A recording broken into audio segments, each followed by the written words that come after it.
ముఖ్యంగా మాట్లాడుకోవాలి అంటే సో దేశవ్యాప్తంగా చర్చనీయాంశమైంది, ప్రపంచవ్యాప్తంగా చర్చనీయాంశమైంది హెచ్ఎంపివి వైరస్. చాలా భయంకరమైనటువంటి వైరస్ చైనాలో ఎంతోమంది ప్రాణాలు కోల్పోవడం జరిగింది. చైనాలో ఎంతోమంది ప్రాణాలు గాల్లో కలిసిపోవడం జరిగింది. సో హాస్పిటల్స్ కూడా అక్కడ చైనాలో సరిపోనటువంటి పరిస్థితి. సో కోవిడ్కి మరో రూపంలా 8.0 వర్షంతో ఉన్నటువంటి ఈ హెచ్ఎంపివి వైరస్ భారతదేశం యొక్క బార్డర్ కూడా దాటి వచ్చేసింది. మన దేశం యొక్క గడప కూడా తొక్కింది.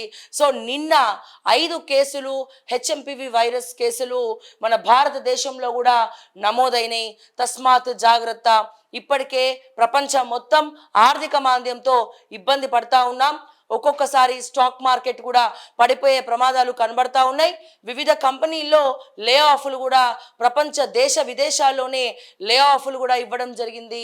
ఇంకా తెలంగాణ విషయానికి వస్తే ఇంకా భారీగా నష్టపోయినాం. మార్కెట్ కూడా డౌన్ ఉంది. రియల్ ఎస్టేట్ కావచ్చు, భూముల రేట్లు అన్నీ కూడా తగ్గిపోయి ఉన్నాయి. సో చాలా మందికి మార్కెట్ డౌన్ ఉందని మాత్రం క్లియర్గా తెలుస్తూ ఉంది. ఇటువంటి పరిస్థితిలో గత సంవత్సరాలలో గత ప్రభుత్వంలో కోవిడ్ ఎన్నో రకాలుగా రాష్ట్ర ప్రభుత్వ ఆర్థిక స్థితిగతులను మన తెలంగాణ ప్రజలు తెలుగు ప్రజలు మాత్రమే కాదు భారతదేశ వ్యాప్తంగా ఎంతో నష్టపోవడం జరిగింది, ఎంతో ప్రాణ నష్టం జరిగింది అని చెప్పడానికి ఏమాత్రం కూడా అతిశయోక్తి లేదు. సో ఎవరు కూడా ఆఫీస్లోకి వెళ్ళకుండా ఇళ్ళకే పరిమితమైనటువంటి పరిస్థితి. సో ఈ లాక్డౌన్ మోడ్లో ఎవరు కూడా బయటికి రానటువంటి పరిస్థితిలో సో మార్కెట్స్ మొత్తం కూడా డౌన్ అయిపోవడము, సో రెవెన్యూ జనరేట్ కాకపోవడము, సో మిడిల్ క్లాస్ ఫ్యామిలీలు అయితే ఇంకా పేద పరిస్థితికి వచ్చేయడము, సో పేదవాళ్ళైతే ఇంకా ఘోరమైనటువంటి పరిస్థితికి వచ్చేయడము, సో బిజినెస్లు మొత్తం డౌన్ అయిపోవడము, సో ఆర్థిక స్థితిగతులు తారుమారు అయిపోవడము, ఇవన్నీ కూడా మనం కోవిడ్ టైంలో చూసాము. మన బంధువులను, మన మిత్రులను, ఎంతో మందిని మనం కోల్పోవడం జరిగింది. కోవిడ్ ఒక లెసన్ నేర్పించింది తెలంగాణ ప్రజలకు, తెలుగు ప్రజలకు, భారతదేశ వ్యాప్తంగా భారతదేశ ప్రజలకు ఒక లెసన్ అయితే మనం నేర్చుకున్నాం ఈ కోవిడ్ లాక్డౌన్ నుంచి. సో మరి ముందు ఈ రోజులు ఆల్రెడీ అందరికీ కోవిడ్ యొక్క స్థితిగతులు, కోవిడ్ యొక్క వ్యవస్థ అందరికీ కూడా తెలుసు. ఏ రకంగా నష్టపోయామనేది ప్రతి ఒక్కరు కూడా తెలుసు. కానీ ఇటువంటి విపత్కర పరిస్థితిలో మనల్ని మనం కాపాడుకోవాల్సినటువంటి అవసరం ఉన్నది. మన రాష్ట్రాన్ని మనం కాపాడుకోవాల్సినటువంటి అవసరం ఉన్నది. తద్వారా మన దేశాన్ని కూడా కాపాడుకోవాల్సినటువంటి అవసరం ఉన్నది. సో ఎక్కడైతే ఇప్పుడు చైనాకు, ఇండియాకు రాకపోకలు ఫ్లైట్ల ద్వారా ఇంటర్నేషనల్ ఎయిర్వేస్ ఏదైతే ఉందో ఫస్ట్ ఇంటర్నేషనల్ ఎయిర్వేస్ దగ్గర నుంచి కంట్రోల్ చేయాల్సినటువంటి అవసరం ఉన్నది. సో గతంలో కూడా సో భారతదేశానికి చైనా నుండి వైరస్ ఎట్లా వచ్చిందంటే ఇట్లాగే అక్కడ చైనా నుంచి రాకపోకలు మన ఇండియాకి రావడము, ఇండియాలో ఒక స్టార్ట్ అయిన మొదటి వ్యక్తి నుంచి వైరల్ ఫీవర్ లాగా ప్రతి ఒక్కరికి అది పాకుకుంటూ సోకుకుంటూ వెళ్ళడము. సో అట్లా భారతదేశ వ్యాప్తంగా కోవిడ్ అనేది భయభ్రాంతులకు గురి చేసింది. ఎన్నో మృతదేహాలను ధ్వంసం చేసింది. ఎంతోమంది వాళ్ళ జీవితాలు కూడా తలకిందులుగా చేసింది. ఎంతోమంది పిల్లలకు తల్లిదండ్రులు లేకుండా చేసింది. ఎంతోమంది అక్క చెల్లెళ్లకు అన్నదమ్ములు లేకుండా చేసింది.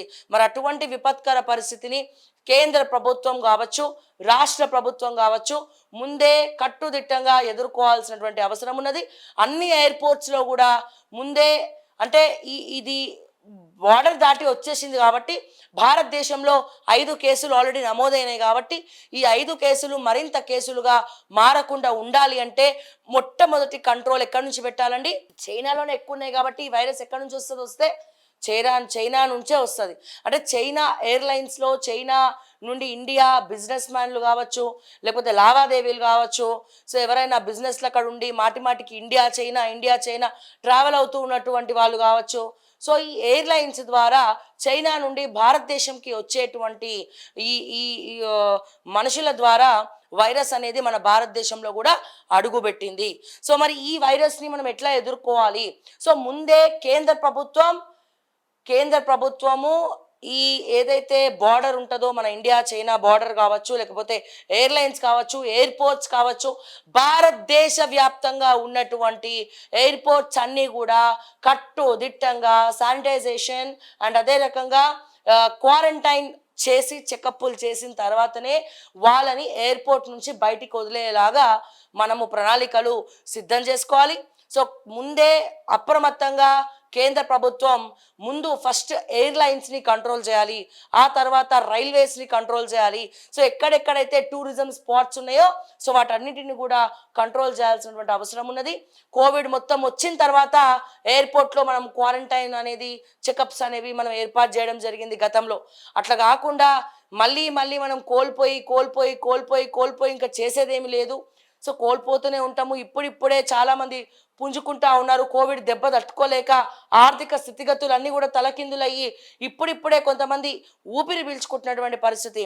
సో ఇటువంటి ఊపిరి పీల్చుకున్నటువంటి పరిస్థితిలో మళ్ళా ఇదే సిచ్యువేషన్, ఆ వైరస్ కాకుండా ఇంకో వైరస్ వచ్చి ఇక ఇవన్నీ తట్టుకొని నిలబడే శక్తులు కూడా ఎవరికి లేదు.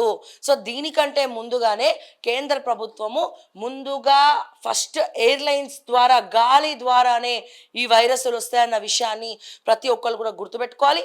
ఎయిర్లైన్స్లో ఒకవేళ ప్రభుత్వం ఏర్పాటు చేయకపోయినా మన బాధ్యత. దయచేసి శానిటైజర్స్ చేతులలో పెట్టుకోండి, జేబులలో పెట్టుకోండి, బ్యాగ్లలో పెట్టుకోండి. మాటికి చేతులను శుభ్రపరచుకోండి. సో ఈ చేతులను మాటికి చెంపల దగ్గర కానీ, పెదాల దగ్గర కానీ, కళ్ళ దగ్గర కానీ, లేకపోతే ఇట్లా కానీ మాటికి మన చేతులు మొహాన్ని టచ్ చేస్తూ ఉంటాయి. సో ఫింగర్స్ని తీసుకెళ్ళి మనం ఫేస్ మీద టచ్ చేస్తూ ఉంటాం. సో ముక్కు దగ్గర చేయబెడతా ఉంటాం.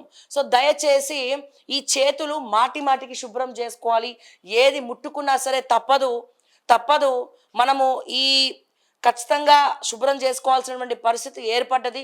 సో మామూలుగానే మనం జాగ్రత్తగా ఉండాలి వైరల్ ఫీవర్స్ రాకుండా. ఇటువంటి వైరస్ వచ్చినప్పుడు ఖచ్చితంగా మాటికి చేతులను శుభ్రం చేసుకోవాలి. సో అది లిక్విడ్ సోప్స్ పెట్టుకుంటారా అండ్ దాని తర్వాత శానిటైజర్స్ వాడుకుంటారా ఏంటి అనేది మన ఇష్టం. అండ్ అట్లాగే ముందుగా మనమే సెల్ఫ్ క్వారంటైన్లో ఉందాం, సెల్ఫ్గా జాగ్రత్త పడదాము, గుంపు ప్రదేశాల్లో ఎక్కువ తిరగకుండా ఉందాము. సో మాస్క్ పెట్టుకుందాం, మాస్క్ ధరిద్దాము అండ్ అదే రకంగా శానిటైజ్ చేసుకుందాము. కొంచెం ఏదైనా తేడా రాగానే, కొంచెం వైరల్ ఫీవర్ రాగానే హుటాహుటిన మనం సొంతంగా ట్రీట్మెంట్ చేసుకోకుండా మనము హాస్పిటల్కి వెళ్ళి ట్రీట్మెంట్ తీసుకుంటే బెటర్ అండి. సో తస్మాత్ జాగ్రత్త అని చెప్పి నేను మరొకసారి ఈ సందర్భంగా తెలియజేస్తా ఉన్నా. గవర్నమెంట్ కంటే ముందు కూడా మనము జాగ్రత్త పడాల్సినటువంటి బాధ్యత ఉంది. ప్రతి ఒక్కరి దేశ పౌరుడి రక్షణ గురించి మనం ఆలోచించాలి. సో మనకు మనమే రక్షించుకోవాలి, మనకు మనమే సెల్ఫ్ క్వారంటైన్లో ఉండాలి, మనకు మనమే జాగ్రత్తలు మరి పాటించాలి. షేక్ హ్యాండ్స్ ఇచ్చుకోకండి, హగ్స్ చేసుకోకండి. సో పార్టీస్కి కొంచెం దూరంగా ఉండండి, పార్టీస్కి వెళ్ళినా కొంచెం దూరంగా ఉండండి. ఇప్పుడు సంక్రాంతి పండుగ వస్తుంది అండ్ అట్లాగే అయ్యప్ప స్వాములు అందరూ కూడా శబరిమల దర్శనానికి వెళ్తూ ఉంటారు. సో ట్రైన్స్లో వెళ్తూ ఉంటారు, కొంతమంది ఫ్లైట్లో వెళ్తూ ఉంటారు. సో ఎక్కడ చూసినా ట్రావెలింగ్ పీరియడ్ అనేది ఇది చాలామంది తిరిగేటువంటి రోజులు. అయ్యప్ప స్వాములు ఒక పక్క, సంక్రాంతికి ఊరెళ్ళే వాళ్ళు ఒక పక్క. సో దయచేసి మాటికి చేతులు కడుక్కోవడం మర్చిపోద్దు, శానిటైజ్ చేసుకోవడం మర్చిపోద్దు. సో మనకి వైరస్ ఇక్కడి నుంచి వస్తుందన్న విషయాన్ని ప్రతి ఒక్కరు కూడా గుర్తుపెట్టుకోవాల్సినటువంటి అవసరం ఉన్నది.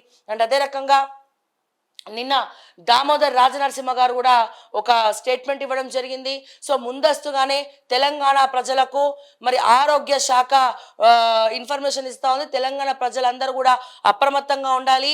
సో ఎటువంటి విపత్కర పరిస్థితి వచ్చినా సరే ఎదుర్కోవడానికి కూడా రాష్ట్ర ప్రభుత్వం సిద్ధంగా ఉంది. ముందస్తు ఏర్పాట్లు కూడా అన్ని మేము చేసుకుంటా ఉన్నాము. సో ముందు జాగ్రత్త పడడంలో తప్పేమీ లేదు అని కూడా నా అభిప్రాయం. సో అలాగే రాష్ట్ర ప్రభుత్వం కూడా జాగ్రత్తలు తీసుకుంటామని చెప్పి కూడా రాష్ట్ర ప్రభుత్వం మరి సిఫార్సు చేయడం జరిగింది, స్టేట్మెంట్ ఇవ్వడం జరిగింది. సో దయచేసి ఇది మన బాధ్యత. ఎవరో వచ్చి మన ఆరోగ్యాన్ని మెరుగుపరచరండి. సో తప్పకుండా ఇప్పటి వరకు వాకింగ్లు ఆపేసిన వాళ్ళు, యోగా చేయడం ఆపేసిన వాళ్ళు, లేకపోతే నిమ్మకాయ తేనె తాగే వాళ్ళు, లేకపోతే లవంగం మానేసిన వాళ్ళు, సో ఇవన్నీ కూడా మన భారతదేశ యొక్క సాంప్రదాయం, మన భారతదేశం యొక్క ట్రెడిషన్. సో ఇవన్నిటిని కూడా కాపాడగల శక్తి ఒక ఆయుర్వేదానికి ఉందన్న విషయాన్ని గుర్తుపెట్టుకోవాలి. ఆయుర్వేదం అంటే ఏదో కాదు, మన ఇంట్లో పోపు డబ్బాలో పోపు గింజలలో ఏవైతే మనం పెట్టుకుంటామో అదే మనకు శ్రీరామ రక్ష. పసుపు, వెల్లుల్లి, ఓకే, అల్లం, ఈ 3 రోజు ఎక్కువ తీసుకోండి. సో ఒక ఇంట్లోనే ప్రిపేర్ చేసుకోండి. అండ్ ఇప్పటి నుంచే బయట ఫుడ్ దయచేసి మానేయండి. ఒకవేళ ఏమైనా ఉన్నా బయట ఫుడ్ తినకండి. సో ఫ్రూట్స్ క్యారీ చేయండి, ఫ్రూట్స్ తీసుకోండి, కొబ్బరి నీళ్ళు ఎక్కువ తాగండి, నీళ్ళు ఎక్కువ తాగండి. సో వైరస్ రాకుండా ఉండదని నేను చెప్పను ఇవన్నీ తీసుకోవడం వల్ల. కాకపోతే ఎవరికైతే ఇమ్యూనిటీ లెవెల్స్ తక్కువ ఉంటాయో, ఎవరికైతే ఇమ్యూనిటీ లెవెల్స్ తగ్గిపోతాయో, సో ఆ ఇమ్యూనిటీ లెవెల్స్ తగ్గిన వాళ్ళకి మాత్రమే ఎక్కువ ప్రాబ్లం అవుతుంది. సో మనం ఇమ్యూనిటీ బూస్టర్ ఏంటండి? ఇమ్యూనిటీ బూస్టర్ అంటే ప్రోటీన్ ఫుడ్ తీసుకోవాలి, మనం మంచి డ్రై ఫ్రూట్స్ తినాలి, అండ్ వాకింగ్ చాలా important. So morning vitamin D కూడా చాలా ఇంపార్టెంట్. సో మార్నింగ్ టైంలో వాకింగ్ అనేది, సన్ రేస్ అనేది చాలా ఇంపార్టెంట్. కొంచెం వైరల్ ఫీవర్ రాగానే, కొద్దిగా ఏమన్నా కోల్డ్ అవ్వగానే కూడా ఇమీడియట్గా ఏదన్నా ట్రీట్మెంట్ తీసుకునే పని చేయండి. చాలామంది సర్దే కదా అని చెప్పి లైట్ తీసుకుంటా ఉంటారు. సో దయచేసి మళ్ళా చెప్తా ఉన్నాను, దయచేసి ఈ చేతులు ఏవైతే ఉన్నాయో సో మాటికి శానిటైజ్ చేసుకోండి. సో శానిటైజ్ చేసుకోవాలంటే మరి ఇట్లా వేసుకొని మాత్రమే కాదు, ఫింగర్ టిప్స్ దగ్గర నుంచి, నెయిల్స్ దగ్గర నుంచి, మన గోర్లు కూడా, నేను కూడా తీసుకోలేదు గోర్లు యాక్చువల్గా, ఇగోండి గోర్లు కూడా కట్ చేసుకొని, సో ఫింగర్ టిప్స్ దగ్గర నుంచి కూడా మాటికి సో హ్యాండ్స్ ఇట్లా శానిటైజ్ చేసుకునే పద్ధతి ఏర్పాటు చేసుకోండి. సో పిల్లలకు కూడా నేర్పించండి, స్కూళ్ళలో కూడా జాగ్రత్తగా ఉండమని చెప్పండి. ఇది ప్రతి ఒక్కరి బాధ్యత. హెచ్ఎంపివి వైరస్ని కంట్రోల్ చేయడం మన చేతుల్లోనే ఉంది. సో మన చేతుల్లోనే ఉండడం అంటే ఏంటి? మాటికి మనం కూడా శానిటైజ్ చేసుకోవాలి, మనకు మనమే సెల్ఫ్ క్వారంటైన్లో ఉండాలి. మన బాధ్యత. ప్రభుత్వం ఏదో చేయాలని కాదు, మనం కంట్రోల్లో ఉంటే ప్రభుత్వం అన్నీ కూడా సపోర్ట్గా ఉంటుంది. సో ఫస్ట్ మనకి మనము జాగ్రత్త వహించడం అనేది చాలా ఇంపార్టెంట్. సో మనల్ని మనం కాపాడుకోవడం అనేది చాలా ఇంపార్టెంట్. సో ప్రతి కుటుంబంలో ఉన్నటువంటి పెద్దవాళ్ళందరూ కూడా మీ పిల్లలకు దయచేసి దీని మీద అవగాహన అనేది ఏర్పాటు చేయండి. ప్రతి కుటుంబంలో ఉన్నటువంటి మహిళ వాళ్ళ కుటుంబ సభ్యుల యొక్క సంరక్షణ మొత్తం కూడా మహిళల చేతిలోనే ఉంటుంది. సో ప్రతి ఒక్క మహిళ కూడా మరి జాగ్రత్తగా ఉంటూ వాళ్ళ కుటుంబాన్ని ముందరికి నడిపిస్తూ ఉంటారు. సో ఆ కుటుంబానికి కూడా ప్రతి ఒక్కరు కూడా జాగ్రత్త వహించండి. ఫుడ్లో చేంజెస్ తీసుకోండి. ఎందుకు అంటే ఆల్రెడీ మనం దెబ్బతిని ఉన్నాము, ఆల్రెడీ ఇట్లాంటి వైరస్లను రుచి చూసి ఉన్నాం కాబట్టి సో మళ్ళా ఇటువంటి వైరస్లు మనని ఏం చేయలేవు. ఏం చేయకుండా ఉండాలి అంటే ముందుగా మనకు మనం జాగ్రత్తగా ఉండాలి. చేతులు కాలినాక ఆకులు పట్టుకోవడము ఇట్లాంటివన్నీ కూడా పాత డైలాగులు వదిలేద్దాం. సో ముందుగానే చేతులు కాలకుండా చూసుకుందాము. సో ఈ చేతులు కాలకుండా చూసుకోవాలంటే మన బాధ్యత ఏంటండి? సెల్ఫ్ క్వారంటైన్లో ఉండడము, జాగ్రత్తగా ఉండడము, డిస్టెన్స్ మెయింటైన్ చేయడము, షేకెన్స్ మానేయడము, మాస్కులు మళ్ళా మనమే మాస్కులు పెట్టుకొని ధరించి మార్కెట్లో వెళ్ళేది ఉంటే మాస్కులు పెట్టుకొని తిరగడము, ఏవైనా కూరగాయలు ఇంటికి తీసుకొచ్చినా దాన్ని మంచిగా కడగడము, అండ్ అదే రకంగా మన ఇంట్లో ఉన్నటువంటి పోపుకు సంబంధించినటువంటి ఐటమ్స్, ఓమ కానీ, జీరా వాటర్ కానీ, లేకపోతే అల్లం కానీ, వెల్లుల్లి కానీ, సో ఈ పదార్థాలన్నీ కూడా ఎక్కువ వాడడము, ఫ్రూట్స్ ఎక్కువగా తినడము, సో ఇవన్నీ కూడా మనం తీసుకోవాల్సినటువంటి జాగ్రత్తలు. సో మనం ఇమ్యూనిటీ లెవెల్స్ అనేవి పెరుగుతూ ఉంటే ఆటోమేటిక్గా ఎటువంటి వైరస్ కూడా మనల్ని ఏం చేయలేదు. అండ్ అదే రకంగా ఎవరెవరైతే కోవిడ్ బారిన పడ్డారో ఆ కోవిడ్ బారిన పడిన వాళ్ళు ఇంకా జాగ్రత్తగా ఉండాల్సినటువంటి అవసరం ఉన్నది. అండ్ నేనేమి భయపెట్టట్లేదు, నేనేమి భయభ్రాంతులకు గురి చేయట్లేదు, కాకపోతే ఇవన్నీ చెప్తే జాగ్రత్త పడతారని నేను మళ్ళా చెప్తా ఉన్నాను. సో కోవిడ్ బారిన పడినటువంటి వాళ్ళు, ఆల్రెడీ శ్వాసకోశ ప్రాబ్లమ్స్ ఉన్నటువంటి వాళ్ళు, సో వీళ్ళందరూ కూడా జాగ్రత్తగా ఉండాల్సినటువంటి అవసరం ఉన్నది. సో ముందస్తుగానే రాష్ట్ర ప్రభుత్వం కావచ్చు, కేంద్ర ప్రభుత్వం కావచ్చు తగిన జాగ్రత్తలు తీసుకోవాల్సినటువంటి అవసరం ఉన్నది. శంషాబాద్ ఎయిర్పోర్ట్ ఏదైతే ఉందో సో ఈ ఎయిర్పోర్ట్ దగ్గర కూడా కట్టుదిట్టమైనటువంటి ఒక శానిటైజేషన్ కావచ్చు, మాస్కులు ధరించాలని చెప్పి, మాస్కులు ధరించే ఫ్లైట్ ఎక్కాలని చెప్పి కూడా ఒక బోర్డు అయితే పెట్టండి. అండ్ క్వారంటైన్ పీరియడ్ అంటే వాళ్ళకి ఏమైనా ఫీవర్స్ ఉన్నాయా ఏమున్నాయా అని చెప్పి మళ్ళీ టెస్ట్లు చేసిన తర్వాతనే ఎయిర్పోర్ట్లో ఉన్న వాళ్ళని బయటికి పంపించే విధంగా మీరు చూడాలి. తెలంగాణలో ఖచ్చితంగా మెయిన్ ఎయిర్లైన్స్ ఉంది అంటే శంషాబాద్ అతిపెద్ద ఎయిర్పోర్ట్ మన హైదరాబాద్లో. సో ముందుగా మన హైదరాబాద్ మన తెలంగాణ కూడా బాగుండాలి అంటే ఈ ఎయిర్లైన్స్ని కంట్రోల్ పెట్టండి. అండ్ అలాగే సికింద్రాబాద్ రైల్వే స్టేషన్, కాచిగూడ, నాంపల్లి వీటి దగ్గర కూడా సో జాగ్రత్తలు పాటించాలని చెప్పి కూడా బోర్డు పెట్టండి. బస్ స్టేషన్స్ దగ్గర కూడా జాగ్రత్తలు వహించండి. సో ప్యాసింజర్స్కి అవగాహన కార్యక్రమాలు ఏర్పాటు చేయండి. మాస్క్ లేనిది ఎవరిని కూడా అలౌ చేయకండి. సో ప్రభుత్వం కూడా దయచేసి చూసి చూడనట్టు వదిలేయకుండా చాలా స్ట్రిక్ట్గా వ్యవహరించాలి. ఇప్పుడే మీరు గైడ్ లైన్స్ రిలీజ్ చేయండి. ఖచ్చితంగా మాస్కులు పెట్టుకొనే బయట తిరగండి అని ఒక ఒక జీవో పాస్ చేయండి. సో ప్రతి దగ్గర మాస్కులు లేకపోతే ఎవరిని కూడా ట్రైన్ కానీ ఫ్లైట్ కానీ ఎక్కనివ్వకండి. సో శానిటైజ్ చేసుకోమని చెప్పండి. సో ప్రభుత్వం కూడా చాలా జాగ్రత్తగా వహించాలి. ఎందుకంటే ఇవన్నీ కూడా ముందస్తుగా మనము ఎదుర్కోవాలి. సార్ ఫైనాన్షియల్ అంటే డబ్బులు ఇవాళ ఉంటాయి, రేపు పోతాయి. ఆర్థికంగా దెబ్బతిన్నా మళ్ళీ ఏదో రకంగా పుంజుకుంటాం. కానీ ప్రాణ నష్టం జరిగితే దాన్ని మోసే భారం బంధువులకు, మిత్రులకే తెలుసు, కుటుంబ సభ్యులకే తెలుసు. కాబట్టి సో ప్రతి ఒక్కరు రోజు బయటికి వెళ్ళి సంపాదించే వాళ్ళు, ఉద్యోగం చేసే వాళ్ళందరూ కూడా జాగ్రత్తగా ఉండాలి అని చెప్పి నేను మరొక్కసారి రిక్వెస్ట్ చేస్తూ ఉన్నాను. అండ్ అలాగే కేంద్ర ప్రభుత్వం కూడా చైనా నుండి భారతదేశానికి వచ్చే రూట్లు, దారులు ఏవేవైతే ఉన్నాయో అది ఎయిర్లైన్స్ కావచ్చు, ఇంకేదైనా కావచ్చు, సో వాటన్నిటిని కూడా కొద్దిగా అక్కడ ఆ బార్డర్ దగ్గర కంట్రోల్ చేస్తే దేశవ్యాప్తంగా కూడా కొంచెం కంట్రోల్ అవుతుంది. ఎయిర్పోర్ట్స్ కంట్రోల్ చేస్తే అందరు కూడా కంట్రోల్లో ఉంటారు. సో ఎయిర్పోర్ట్లో ఎయిర్లైన్స్లో ఫ్లైట్లలో తిరిగే వాళ్ళు మళ్ళా వచ్చి కుటుంబ సభ్యులతో కలిసి అట్లా ఒకరి నుంచి ఒకరికి సోకే ప్రమాదం ఉన్నది, పాకే ప్రమాదం ఉన్నది. కాబట్టి తస్మాత్ జాగ్రత్త. కోవిడ్ వచ్చి తగ్గిన వాళ్ళు, సో మొన్న ఇప్పుడిప్పుడే కోవిడ్ నుంచి సెట్ అవుతున్నటువంటి వాళ్ళు, సో లంగ్స్ ప్రాబ్లం ఉన్న వాళ్ళు, ఇన్ఫెక్షన్ ఉన్న వాళ్ళు, సో వాళ్ళందరూ కూడా ఎక్కువ జాగ్రత్తలు తీసుకోవాల్సినటువంటి అవసరం ఉన్నదండి. పండగకి ఇప్పుడు అందరూ కూడా ఆంధ్ర వెళ్తారు, ఊరు వెళ్తారు. సో తెలంగాణలో కూడా ఊర్లలోకి వెళ్ళే వాళ్ళు చాలామంది ఉన్నారు, ట్రైన్ల ద్వారా వెళ్తారు. అండ్ అలాగే అయ్యప్ప స్వాములందరూ కూడా శబరిమల ట్రావెల్ చేస్తారు. కొంతమంది ట్రైన్లో వెళ్తారు, కొంతమంది ఓన్ వెహికల్స్లో వెళ్తారు, కొంతమంది ఫ్లైట్లలో వెళ్తారు. సో అయ్యప్ప స్వాములు కూడా దయచేసి, ఎందుకంటే ఎక్కువ కేరళకే వస్తూ ఉంటారండి అక్కడ నుంచి. సో అందుకని అయ్యప్ప స్వాములు ముఖ్యంగా మాస్కులు పెట్టుకోవాలి, శానిటైజర్లు యూజ్ చేసుకోవాలని చెప్పి మరొక్కసారి రిక్వెస్ట్ చేస్తూ, ఏదైనా సరే మన చేతుల్లోనే ఉంటుంది. మన చెయ్యి దాటిపోయిన తర్వాత మనం చేయాల్సింది ఏమీ లేదు. అది మన జీవితమైనా మన ఆరోగ్యమైనా. ఈ విషయాన్ని ప్రతి ఒక్కరు కూడా గుర్తుపెట్టుకుందాం. మన చేతులు పరిశుభ్రంగా పెట్టుకుందాం, శానిటైజేషన్ మాటిమాటికి చేసుకుందాం, అండ్ జాగ్రత్తలు పాటిద్దామని చెప్పి మరొకసారి నా తెలుగు ప్రేక్షకులందరికీ, తెలంగాణ ప్రజలందరికీ అండ్ రాష్ట్ర ప్రభుత్వానికి, కేంద్ర ప్రభుత్వానికి కూడా నేను రిక్వెస్ట్ చేస్తూ దయచేసి జాగ్రత్తగా ఉండండి అని చెప్పి కూడా నేను తెలియజేస్తా ఉన్నాను. సో ప్రతి ఒక్క పేపర్లో కూడా దీనికి సంబంధించినటువంటి వార్తలు ఉన్నాయండి. మన భారతదేశంలో 5 కేసులు నమోదైనాయి. సో ఎంక్వైరీ చేస్తూ ఉన్నారు, టెస్టులు చేస్తూ ఉన్నారు. ఆ వైరస్ లక్షణాలు ఏంటి, సో సేమ్ కోవిడ్ లాగానే ఉంటుందా అని చెప్తా ఉన్నారు. కొంతమంది సేమ్ కోవిడ్ లాగానే ఉంటుంది, ఇది అట్లాంటి వైరస్ అని చెప్తా ఉన్నారు. కాబట్టి సో దయచేసి సంయమనం పాటించండి, జాగ్రత్తగా ఉండండి. ఎందుకంటే మనం ఎప్పుడైతే భయపడతామో అప్పుడే జాగ్రత్త పడతాం. సో ఖచ్చితంగా నేను భయపడద్దు అని భయపడాలి. దేనికి భయపడాలి? వైరస్ మనకు వస్తుందేమో అని భయపడాలి.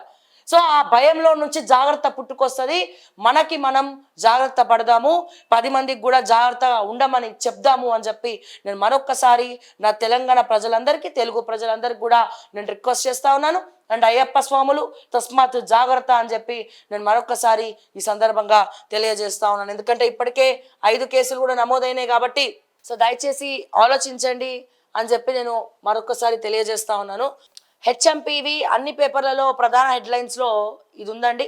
హెచ్ఎంపీవి కలకలం, భారత్లో 5 కేసులు, బెంగళూరులో, చెన్నై, అహ్మదాబాద్ నగరాల్లో ఆ వైరస్ బారిన పడ్డ 5 శిశువులట.